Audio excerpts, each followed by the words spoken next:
नमस्कार, आप देख रहे हैं वाडला एक्सप्रेस। मैं हूं दीपक बौद्ध। हम पहुंच गए आगरा जीआईसी ग्राउंड में, जहां पर धम्म भूमि का धम्म कारवा डॉक्टर करुणासिर राहुल बंते जी के द्वारा आयोजित किया गया है। ये प्रतिवर्ष यहां पर एक बड़ा मेले के समान लगता है। तो हम बात कर रहे हैं आज जीआईसी ग्राउंड में। हमारे साथ कुछ कार्यकर्ता हैं जो कि बहुजन समाज पार्टी के कार्यकर्ता हैं और वो रीवा मध्य प्रदेश से पहुंचे हैं।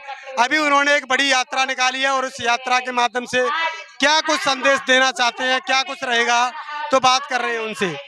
और क्या कहेंगे 2024 के चुनाव को लेकर। तो इस आंदोलन के माध्यम से लगातार बसपा अपना कार्य कर रही है और इस आंदोलन में ये लोग पहुंचे हैं। तो आप 2024 के चुनाव से पहले माननीय साहब कांशीराम की जयंती पर एक साइकिल यात्रा चला रहे थे, क्या कुछ लेकर किया ये कार्यक्रम? रीवा जिले में 1 मार्च से 15 मार्च तक संविधान बचाओ संकल्प यात्रा के माध्यम से साइकिल यात्रा के द्वारा रीवा जिले की सभी 6 विधानसभाओं में गांव-गांव जाकर बीएसपी के सभी कार्यकर्ताओं, पदाधिकारियों और नेताओं ने मिलकर गांव-गांव जाकर एक-एक लोगों को, आम जनता को मानवर साहब कांशीराम के विचारों और उनके उद्देश्यों को, बहुजन समाज पार्टी के संकल्प और उद्देश्यों को जन जन तक पहुँचाने का काम किया है। क्या रहने वाला है 2024 के चुनाव में? साइकिल यात्रा का क्या फर्क पड़ेगा? साइकिल यात्रा से हमारे लोगों में बहुत अच्छा प्रभाव पड़ा है। जो थोड़ी सी कमियां हमारे कार्यकर्ताओं में या लोगों में जो गलती हो गई विधानसभा चुनाव में, उस गलती को लोग सुधारना चाहते हैं और बहुजन समाज पार्टी को वोट करेंगे लोग। चलिए, क्या कहना चाहेंगी? महिलाओं के लिए कोई बात कहना चाहेंगे? महिलाओं के लिए हम यही संदेश देना चाहते हैं कि आप हम सबकी मान सम्मान स्वाभिमान की पार्टी बहुजन समाज पार्टी, आप सब लोग अपने घर परिवार के साथ बहुजन समाज पार्टी की कारवा से जुड़े और उसके विचारों को जन जन तक पहुंचाने का काम करें और शासन सत्ता में अपनी भागीदारी निश्चित करें। चलिए, तो अन्य तमाम साथी लोग और भी हैं। आपने भी साइकिल यात्रा में भाग लिया, आप भी पहुंचे होंगे। क्या कुछ रहा साइकिल यात्रा का उद्देश्य?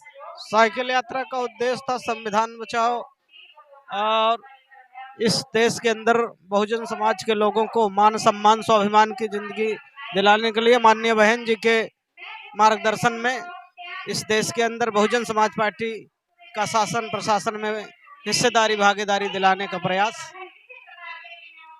क्या कहेंगे नेताजी? इस प्रकार से लगातार बीजेपी के जो सांसद हैं वो कह रहे हैं, अनंत हेगड़े, कि हम संविधान बदल लेंगे, 400 पार पहुंचते हैं। देखिए, ये इनकी कोरी कल्पना है। ये संविधान नहीं बदल पाएंगे। ये बाबा साहब का संविधान है। बाबा साहब जो है तो ये गरीबों के लिए जो है तो सारे हक अधिकार दे के गए हैं।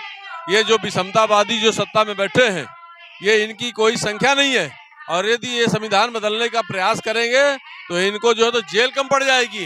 ये बहुजन समाज जो है तो जाग उठा है और बहुजन समाज अपने हक अधिकार लेने के लिए जो है तो साइकिल यात्रा निकल के गांव-गांव जो है तो चला के और समाज को जो है जागरूक करके जो है तो सत्ता से इनको बेदखल करने के लिए संकल्प ले लिया है। अनंत हेगड़े इससे पहले भी कई बयान दे चुके हैं। उसमें कहा जाता है बसपा सुप्रीमो बहन मायावती उनके ऊपर कभी टीका टिप्पणी नहीं करती। इसके पीछे क्या हो सकता है?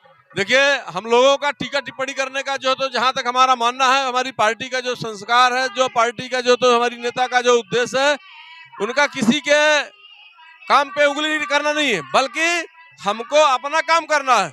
हमको इस देश में सत्ता प्राप्त करना है और सत्ता प्राप्त करने के लिए हम लोग जो है तो गांव-गांव पोलिंग बूथ तक जो है तो काम करते हैं। ये विरोधी क्या करते हैं उससे मुझे मतलब नहीं, हम तो अपने मिशन पे लगे हुए।